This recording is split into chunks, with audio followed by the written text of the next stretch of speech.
Primero que nada, pues es un gusto coincidir con ustedes en este sexto cuatrimestre de su licenciatura para los que estudian educación y pedagogía.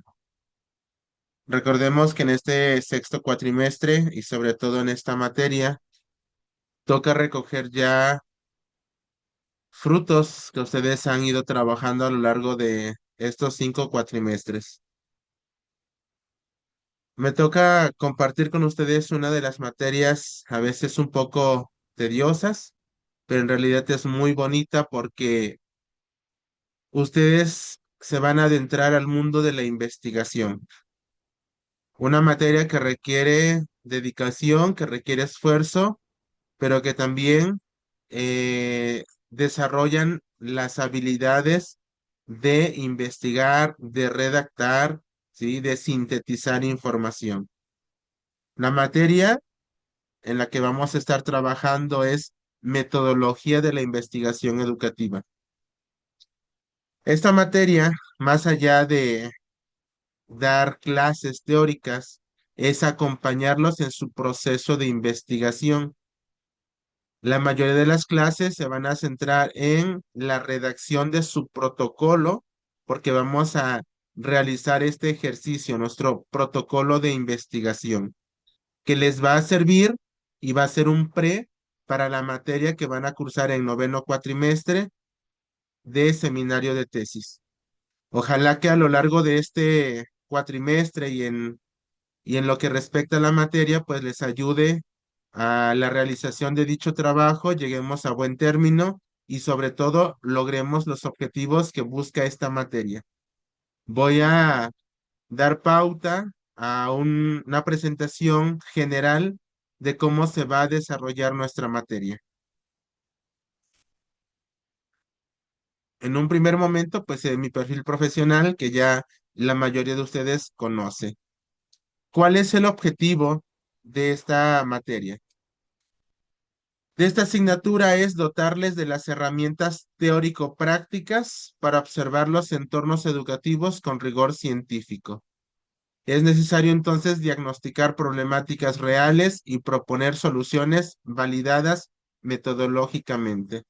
Esta materia tiene un rigor académico en el cual se sustenta la investigación con el método científico. Es decir, en nuestro protocolo de investigación nosotros no vamos a proponer ideas que surjan de la nada, ¿sí? O que surjan por mera coincidencia de los hechos. Necesitamos indagar. Ese es el primer paso para comenzar a construir nuestro protocolo. Indagar qué es lo que queremos investigar, cómo lo vamos a investigar y para qué lo vamos a investigar. Sobre todo porque ya en el objetivo nos está diciendo, vamos a diagnosticar problemáticas reales. Muchas veces la investigación o este tipo de trabajos se va a la teoría que ya existe.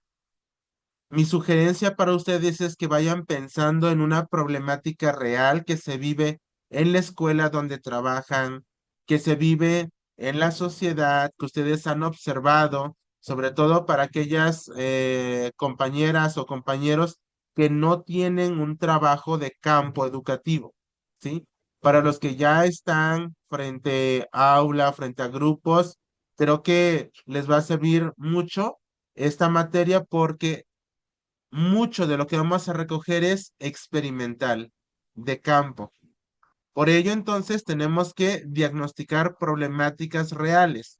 ¿Para qué? Para que al término que es en la metodología, podamos proponer soluciones validadas, ¿sí? Es decir, soluciones que den respuesta a aquello que estamos diagnosticando. Hablando del método científico como eje de la práctica pedagógica, bueno, vamos a entender entonces que la investigación educativa no se basa en el sentido común ni de intuición, ¿sí? Es decir, el método científico trabaja como un proceso sistemático que tiene estructura y este proceso sistemático también es crítico y empírico. que se aplica al estudio de la realidad educativa. Crítico, ¿por qué? No porque vaya a criticar, sino porque genera una reflexión de la práctica, genera una reflexión de las teorías existentes. Asimismo, se vuelve empírica, porque nos obliga a entrar en un trabajo de campo, en un trabajo de investigación, en nuestro diagnóstico, en nuestro muestreo y en las propuestas que vayamos a realizar a partir de el muestreo. ¿Cuáles son las cuatro etapas fundamentales que analizaremos en este método científico? Primero, la observación, es decir, vamos a identificar irregularidades o anomalías en el campo áulico o institucional, por ejemplo, el rezago o la comprensión lectora. Y sobre todo, los temas tienen que ser alcanzables, tienen que ser medibles. Tenemos que ser muy puntuales en lo que vamos a investigar, porque si nosotros estamos hablando de rezago educativo tiene un significado, rezago escolar tiene otro significado, o comprensión lectora. Comprensión lectora es un tema muy general. Comprensión lectora, ¿en dónde? ¿Con quiénes? La comprensión lectora en los alumnos de tercer grado de la escuela fulanito de tal, en el lugar tal. Es decir, entre más específicos seamos con la identificación o anomalía de la problemática que estamos observando, vamos a ser mucho más consecuentes al momento de redactar, porque de lo contrario, cuando lleguemos a la metodología, que es ya poner en práctica el muestreo, tenemos que investigar con muchas personalidades, ¿sí? Con mucho más población. Después, otra etapa fundamental que vamos a analizar es la inducción, es decir, la extracción del principio general a partir de los datos y comportamientos observados en el aula. Ok, yo estoy proponiendo un trabajo referencial a la investigación, pero eso me obliga ¿a qué? A observar el comportamiento del aula, observar el comportamiento de la persona que estoy investigando o del fenómeno que estoy investigando en un campo práctico. Si yo voy a trabajar con alumnos, necesito observar alumnos. Si yo voy a trabajar con la práctica docente, necesito observar la práctica de los docentes. Si yo voy a trabajar con familias, necesito observar la familia. Si voy a trabajar un tema o un fenómeno que es cultural, necesito observarlo. Deducción es otra etapa fundamental. Es la formulación de hipótesis o conjeturas derivadas de teorías existentes que buscan explicar dicho fenómeno. Para ello, entonces, vamos a revisar los tipos de hipótesis que vamos a trabajar, porque pareciera que la hipótesis, muchos dicen, es una suposición. No hay nada supuesto. Una hipótesis necesita tener ciertas características, ¿sí? Para comprobar el fenómeno que estamos estudiando o el objeto de estudio del que estamos analizando. Puede ser una hipótesis que nos lleve a la negatividad de dicho problema, una hipótesis que nos lleve a concretar dicho problema, que ponga en duda, que sea de porcentaje. Vamos a revisar el tipo de hipótesis que vamos a redactar.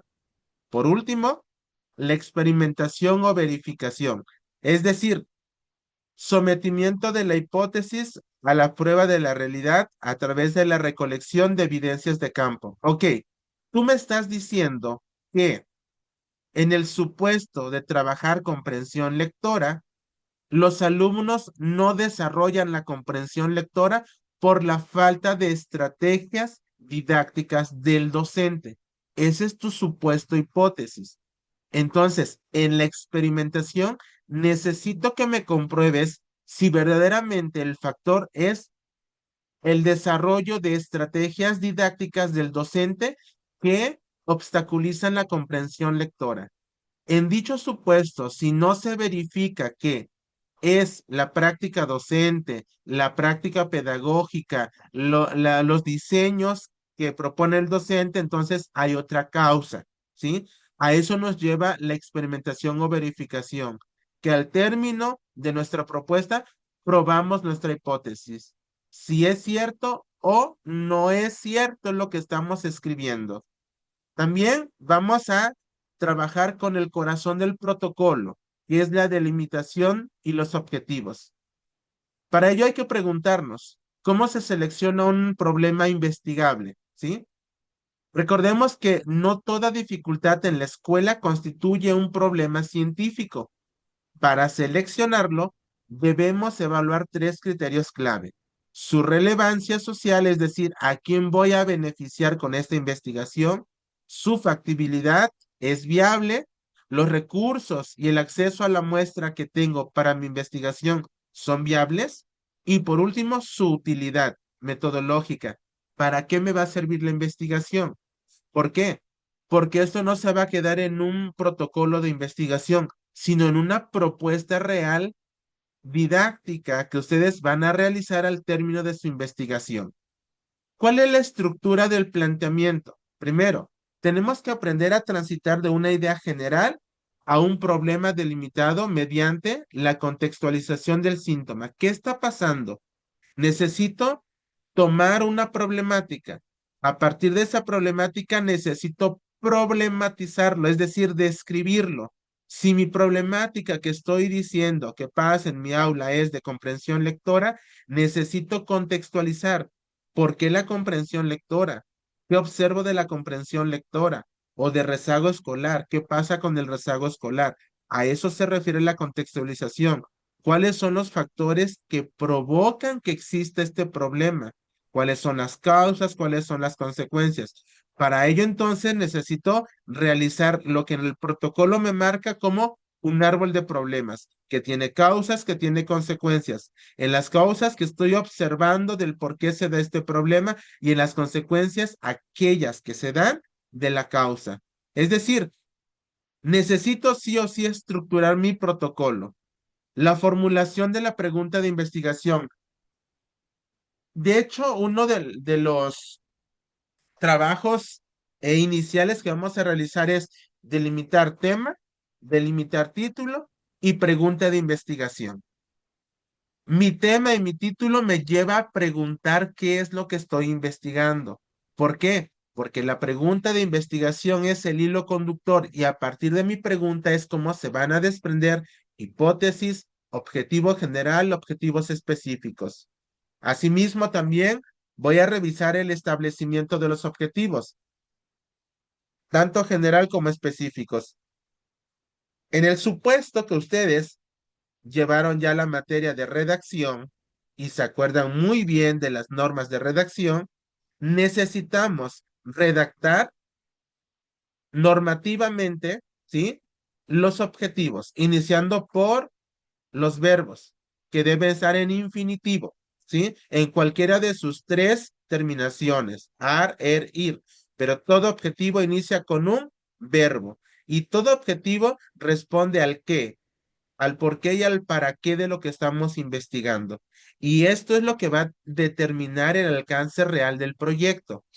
Si estos objetivos se van a redactar con estos verbos en infinitivo, deben de ser medibles. Para ello voy a considerar mi taxonomía de Bloom. ¿Por qué? Ya sea la taxonomía de Bloom o de Marzano, que me va a ayudar entonces a revisar si eso que estoy delimitando en el verbo me ayuda a, por ejemplo, observar. Ok, ¿y verdaderamente vas a observar o proponer? ¿Qué vas a proponer? ¿Vas a evaluar? ¿Sí? ¿Vas a delimitar? ¿Vas a contabilizar? Todo eso a mí me va a dar pauta para medir mis objetivos. También vamos a trabajar en cuanto al marco teórico y la formulación de conjeturas. ¿A qué se refiere el marco teórico? Primero, es que no consiste en transcribir capítulos enteros de libros.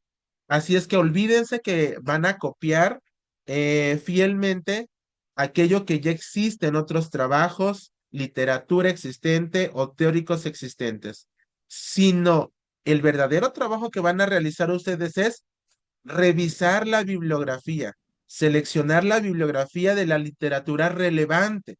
Para ello, entonces, vamos a tener un trabajo de investigación. No vamos a trabajar con bibliografía que se nos ocurra, sino que ya esté previamente seleccionada, de los cuales, por ejemplo, en el marco teórico, vamos a ocupar como mínimo 15 bibliografías que no deben ser mayor a 5 años de su investigación, entre los cuales se van a encontrar teóricos de la propuesta que estoy realizando en mi protocolo, revistas, libros, investigaciones, protocolos de investigación existentes que estén en sintonía con mi tema, ¿sí? Su función de esta bibliografía es sustentar científicamente nuestro objeto de estudio, fundamentar las variables, porque vamos a trabajar con variables, conocer qué se ha investigado antes y evitar cometer los errores metodológicos de pasados investigadores.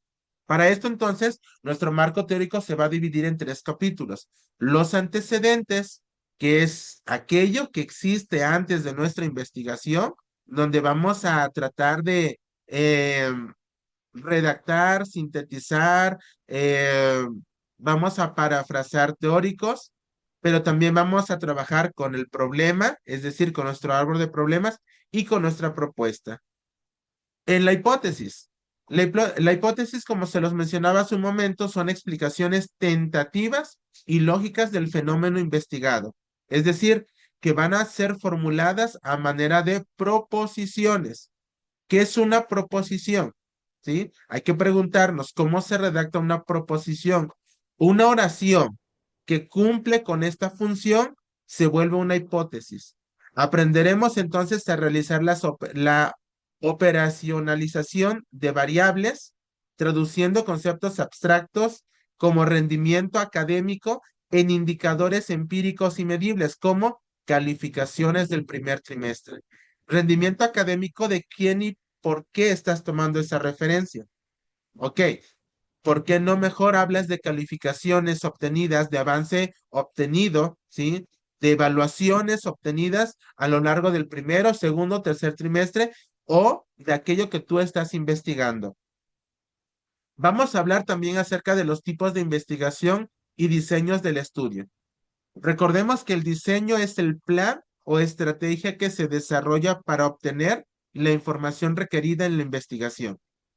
Por ende, vamos a clasificar nuestros proyectos bajo 2 grandes criterios: según la manipulación de variables y según el alcance temporal. Cuando hablamos de variables, son de diseños experimentales o diseños no experimentales. Los experimentales son aquellos que se manipulan intencionalmente una o más variables independientes para ver sus efectos en una dependiente. Ejemplo, aplicar un nuevo método didáctico a un grupo y compararlo con otro. O en los diseños no experimentales, donde se observan los fenómenos tal y como ocurren en su contexto natural, sin intervenir en ellos. Para ello vamos a tomar como referencia la observación, llámese la observación directa, acompañante o no acompañante. También vamos a hablar acerca del alcance temporal, es decir, los diseños transeccionales, datos recolectados en un solo momento, o longitudinales, que es el análisis de la evolución a lo largo del tiempo. Por ello, vamos a trazar también un programa cronológico de nuestro trabajo de investigación. ¿Por qué? Porque si bien es cierto que el diseño de estudio y el tipo de investigación son la segunda parte de nuestro protocolo, pero no nos vamos a esperar a llegar a ese momento que es por ahí de la semana 7, semana 8 de nuestro cuatrimestre. Vamos a empezarlos a observar desde la semana 1. ¿Por qué? Porque necesitamos que estos objetos o estos fenómenos de estudio vayan evolucionando, vayamos tomando nota de lo que está pasando, para que al llegar a este momento de nuestro protocolo ya tengamos la investigación, ya tengamos nuestros diseños. Vamos a trabajar también con la delimitación de los sujetos de estudio. En esto, pues ya es el proceso metodológico, población y muestra. La población, pues es la totalidad de los elementos o sujetos que concuerdan con una serie de especificaciones. Ejemplo, si estoy trabajando con docentes de toda la escuela primaria de la zona escolar X o docentes de un solo grado, ¿sí? ¿Qué tipo de docentes? Educación básica, nivel solamente preescolar, primaria, secundaria, vamos a delimitar nuestra población, nuestra muestra. Dado que suele ser imposible estudiar toda la población, es ahí donde yo les mencionaba que la delimitación es importante para nosotros. Vamos a delimitar nuestra muestra en un porcentaje que es el que nos sugiere el protocolo de investigación. A mayor población, menor muestra. A menor población, mayor muestra. Y vamos a tomar como referencia el 30%, ¿sí? Entonces, si estoy trabajando con alumnos, entre menos alumnos sea, mi muestra va a ser más grande. Entre más alumnos sea, mi muestra va a ser más pequeña, considerando el 30%. Los tipos de muestreo, es decir, el cómo se selecciona la muestra, también vamos a redactarlos, si son muestreos probabilísticos o muestreos no probabilísticos o dirigidos. En el caso de un muestreo probabilístico, pues son todos aquellos elementos de la población que tienen la misma posibilidad de ser elegidos. Es decir, no son aquellos que voy a tomar al azar, ¿sí? Y en el muestreo no probabilístico dirigido, es la elección de los sujetos depende del criterio ético e intencional del investigador. Y esto es ideal para enfoques cualitativos, estudios de caso. En el caso de que sean personas, me voy por el muestreo probabilístico. En el caso de que sean fenómenos que ocurren, me voy por el muestreo no probabilístico o dirigido. También vamos a hablar acerca de las técnicas e instrumentos de recolección de datos. Para que los datos recolectados, que vamos a realizarlos en el segundo momento del protocolo de investigación, tengan validez científica, pues todo instrumento de medición debe cumplir obligatoriamente con tres requisitos. Primero, que mi instrumento sea confiable, que tenga validez y que sea objetivo. Si hablo de confiabilidad, es que el instrumento sea capaz de arrojar resultados idénticos al aplicarse repetidas veces al mismo sujeto. Hablando de encuestas, entrevistas, observaciones, etcétera, ¿no? Validez, grado en el que el instrumento mide realmente la variable que pretende medir y no otra cosa, ¿sí? Es decir, si voy a trabajar con una encuesta, la encuesta verdaderamente me va a arrojar aquello que pretendo investigar. Para ello, entonces, necesitamos redactar específicamente nuestras preguntas, dentro de las cuales, en una encuesta, lo que menos se sugiere es que existan preguntas abiertas, ¿sí? En una entrevista, sí. ¿Por qué? Porque los datos son cualitativos y no cuantitativos como en la encuesta. La objetividad, el grado en el que el instrumento es inmune a los sesgos y opiniones personales del investigador que lo aplica. Recordemos que estamos investigando, más no interpretando lo que yo considero. Por ello, los resultados que me arrojen mis instrumentos son los que voy a tomar con mucha fiabilidad para redactar. Y no voy a intervenir o no voy a agregar aquello que yo creo, ¿sí? ¿Cuáles son las herramientas clave que diseñaremos? Cuestionarios cerrados, es decir, encuestas, guiones de entrevistas en profundidad, bitácoras de observación de campo y matrices de análisis documental. En el caso de las entrevistas, pueden ser entrevistas estructuradas, semiestructuradas o entrevistas libres, ¿sí? Que las libres inician con una pregunta detonadora. Para ello, las entrevistas necesitan tener un, se me fue la palabra, que ustedes prueben, ¿sí? Que ustedes prueben que sí hicieron la entrevista mediante un audio, un video, un texto escrito, pero que sí exista, ¿sí? Una evidencia, esa es la palabra. Procesamiento y análisis de la información. Una vez recolectada la información de campo, pues entramos a la fase de análisis. Aquí se divide el camino según el enfoque elegido. Si es de análisis cuantitativo, pues se apoya en la estadística. Y si es de análisis cualitativo, no utiliza números, trabaja mediante la transcripción de los discursos, la codificación de textos y la creación de categorías conceptuales emergentes. Y obviamente la triangulación, el proceso culmen donde confrontamos lo que dice la teoría en mi marco teórico y lo que dicen los sujetos en el marco metodológico, que son los datos de campo, y lo que concluye el propio investigador, mi reflexión, ¿sí? Y mi propuesta. Por último, vamos a hablar acerca de el reporte de investigación y los criterios APA. Esto último es indispensable para su protocolo. No se van a aceptar trabajos que no tengan estos criterios APA. Para ello, voy a compartirles un video de citación bibliográfica en APA y los tipos de citación, porque tenemos citaciones cortas, citaciones largas, citaciones cortas con énfasis en el autor, citaciones cortas con énfasis en el año, con énfasis en la página del libro, ¿sí? Todo esto tenemos que saber utilizarlo como recurso para el parafraseo de nuestros trabajos. La investigación que no se publica o comparte no genera impacto social. El conocimiento científico debe ser comunicado con claridad, precisión y brevedad. Ustedes ya vivieron este ejercicio con otros compañeros que observaron cómo eh, difundieron su protocolo de investigación. En 5 minutos es la presentación de su protocolo. Por lo tanto, el reporte de investigación es lo que vamos a realizar al momento de difundir. Estructura estándar de la tesis. Reporte, introducción y justificación, el método, los resultados y la discusión o conclusiones. Hay un rigor editorial, es decir, el uso estricto de las normas APA. Si no usamos estas normas, estamos plagiando trabajos o estamos copiando solamente aquello que ya existe. Por lo tanto, no tiene valor académico y en un posterior cuatrimestre que ustedes quieran utilizar el trabajo, se los van a rechazar porque no cumple con estos criterios. ¿Por qué? ¿Por qué vamos a utilizar las normas APA?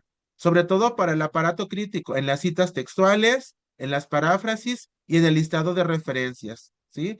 Para combatir el plagio académico. Ya les hablaba de las citas textuales, la paráfrasis y las referencias que van a aparecer al término de nuestro trabajo. Por ello, cuando seleccionemos la bibliografía, necesitamos seleccionar bibliografía que por lo menos nos arroje los datos de autor, de año, de editorial, del DOI, ¿sí? Los URL que utilizamos. Ahora voy a compartir con ustedes el temario, mismo que ya está en su plataforma de Classroom. Esto que acabo de compartir con ustedes se encuentra en su temario en 11 grandes temas. Uno, el método científico. Dos, el proceso de investigación científica. Tres, criterios para la selección de investigaciones. Cuatro, planteamiento del problema. Cinco, estructura del marco teórico y conceptual de referencia. Seis, función de la hipótesis en la investigación social. Siete, tipos de diseño. Ocho, selección de muestra. Nueve, técnicas e instrumentos para recopilar información.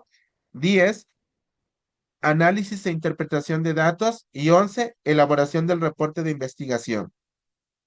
Ahora, voy a compartir con ustedes los criterios de evaluación que son de suma importancia y lo que muchos les cuestionan. Tenemos 4 criterios que nos van a dar el 100% de nuestra evaluación, haciendo énfasis en lo siguiente. Si ustedes son acreedores de exentar examen, es extensión de examen, no exención de el protocolo. ¿Por qué? Porque muchas veces pasa que, ya exenté el parcial 1, el parcial 2, ya no entrego nada en el ordinario. Y no me gustaría que les pasara como otros alumnos que en el ordinario les bajé calificación y no llegaron a 10. ¿Por qué? Porque pensaron que ya no era necesario presentar el protocolo. Lo único que exentan es el examen. ¿Cuáles son estos 4 criterios? Un examen en cada parcial, que es el 30%, investigaciones y tareas. Es decir, si ustedes, al momento que estoy trabajando en el aula, están realizando la investigación, ya están cumpliendo con este criterio. Y a la siguiente semana me presentan el avance, están cumpliendo con su tarea. Dos, el trabajo en el aula y asistencia. Para esto es indispensable comentarles que la mayoría del trabajo que se realiza es en computadora, por lo cual es indispensable que utilicen un dispositivo. En el caso de que no puedan llevar su computadora, ojo, todo material bibliográfico deben de descargarlo desde casa, porque ya saben que la universidad se satura el internet y no tienen acceso a internet. Por lo tanto, no quiero que estén batallando, me digan que no tienen internet. Entonces, si no tienen computadora, van a empezar a trabajar en hojas blancas, ¿sí? Donde me van a hacer el reporte y si hay que corregir, hay que volver a pasar el trabajo. Y esto les va a dar pauta a ustedes para tener los puntajes del trabajo en el aula y, por supuesto, la asistencia. Recordándoles que tienen como derecho, pero eso no quiere decir que los utilicen. De preferencia no los utilicen. Y sobre todo en mi materia porque luego se pierden, ¿sí? Ya no supe qué hicieron la semana pasada, no sé qué sigue mi protocolo. Asistencia, si tienen el 100% de asistencia, tienen los 10 puntos. Pueden faltar 2 veces, pero no 2 veces por parcial, 2 veces en todo el cuatrimestre y tienen que ser justificadas. Sin embargo, si falta más de 2 veces, no pueden alcanzar el 10, eso ya lo saben. Y por último, el que tiene más valor, que es el proyecto, su protocolo de investigación. Yo les voy a dar una hojita que va a estar firmado al inicio del cuatrimestre, es decir, la próxima semana, donde voy a ir revisando el avance. En cada parcial necesitan entregarme un avance, pero no hasta que llegue el parcial. Cada semana voy a estar revisando. Yo llego a mi clase, les digo qué es lo que vamos a trabajar y comienzan ustedes a redactar. En lo que están redactando y trabajando, yo estoy revisando trabajos. En toda la clase voy a estar revisando trabajos, voy a estar corrigiendo ortografía, redacción, corrigiendo citas bibliográficas. Y eso les da un total del 100% para el parcial uno, para el parcial 2 y para el ordinario. Hasta aquí es el encuadre de mi materia. Me gustaría escucharlos si tienen dudas, quejas, chismes todavía no, ni argüendes, pero sí dudas o quejas. A ver, platíquenme. O sugerencias.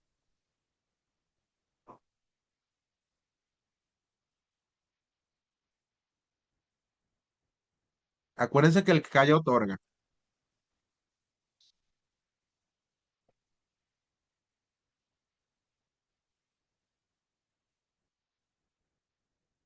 ¿Nadie?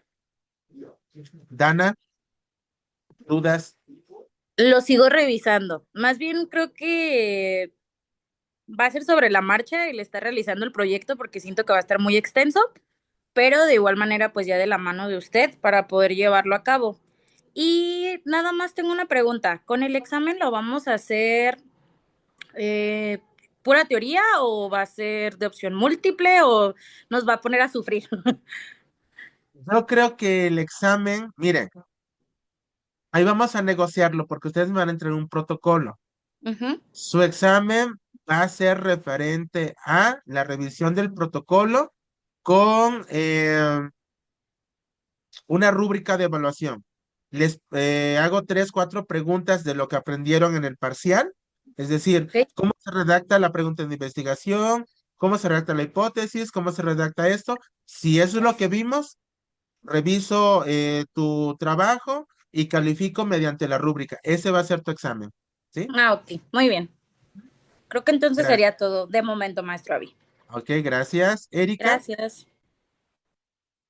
Hola, maestro. hola. Pues tenemos mucho trabajo. No me diga eso.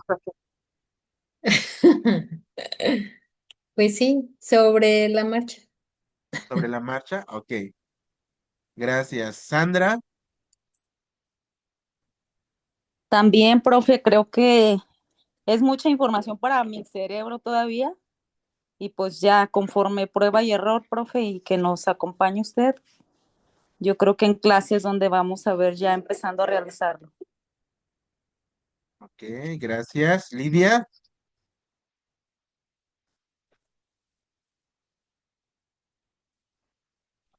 Sí, pues yo creo que, como comentan las compañeras, sobre la marcha, ya en cuestión de las dudas, yo creo que ya nos las va a ir aclarando ya conforme a las clases. ok, gracias. Mari, Buenos días, maestro. Pues ah, sí, también igual que mis compañeras, yo creo que ahorita pues tenemos muchas dudas, pero con su apoyo pues vamos a salir adelante. Sobre la marcha, pues ahí le vamos a exponer todas nuestras dudas. Gracias. No sé quién es Oppo 58,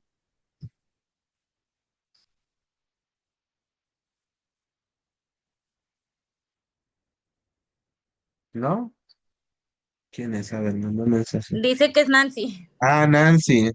Nada de dudas, Nancy. Entonces es Nancy y su papá, ¿verdad? Y con Eche. Con Eche. Muy bien. Bueno, chicos, chicas, esta es mi materia. Próxima semana, de ser posible que ya lleven su dispositivo los que lo tengan, les va a ser de mucha utilidad. ¿Sí? Muchas En- gracias. Nos vemos la próxima semana. Que tengan un excelente día. Gracias. Profe, Bonito entonces día. una dudota. Sí, Vamos a ocupar la licencia de Word para poder estar trabajando bien, ¿verdad? sí. Word va a ser su material de trabajo. Y de casualidad, ¿sabes si PUT tiene como licencia de estudiante para que nos hagan cierto descuento o nosotros la vamos a tener que pagar por aparte? Pues no sabría decirte. Pero pues una ahorita pirata, no importa. Es que no puedo. El iOS no me deja instalar. Ah, ok, sí, sí, sí. No, Ajá. sí, entonces sí. Ni modo. Ok, Tienen una bueno, semana para verificar eso. ¿Sí? perfecto. Va. Dele Gracias. pues, adiós. Nos vemos. Que Bonito tengan bonito día. día todos. Gracias.